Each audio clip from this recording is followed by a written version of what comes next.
So here's a strange thought. Some scientists believe that if they can finally create life, they will be able to prove that life wasn't created. So what's it going to be?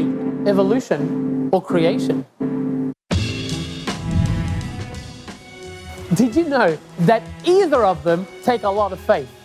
Take, for example, one of the biggest questions humanity has ever wrestled with. How did the first life come into being? Scientists refer to that idea of life arising from non-living matter as abiogenesis. But for scientific theories to be scientific, they need to be one, observable, and two, repeatable. Now, from a secular evolutionary standpoint, you have a problem because there is no observable, repeatable natural law that can possibly turn unliving molecules into living ones. Scientists cannot create life.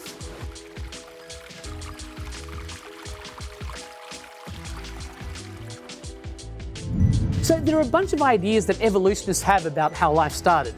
One idea is that it was seeded by life from another planet. But that doesn't solve the problem. It just moves the problem to another planet. How did life start there? Well, there is simply no natural process that turns non-living things into living things. When renowned evolutionist Richard Dawkins was asked how life started, he answered, "We don't know." So evolutionists need faith. If you are an evolutionist, you need to accept by faith that somehow it happened. But just how much faith does an evolutionist need?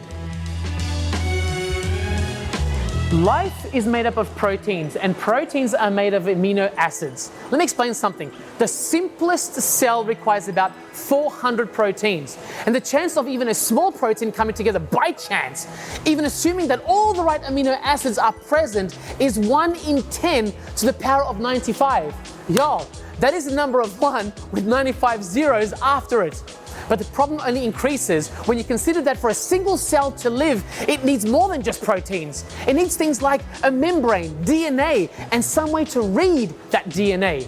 DNA itself is an incredibly complex information system. For all the components of life to come together by chance, the probability is believed to be less than 1 in 10 to the power of 57,800. Now, if that number seems hard to fathom, consider that there are only 10 to the power of 80 electrons in the entire universe. You're going to need a lot of faith to believe in evolution.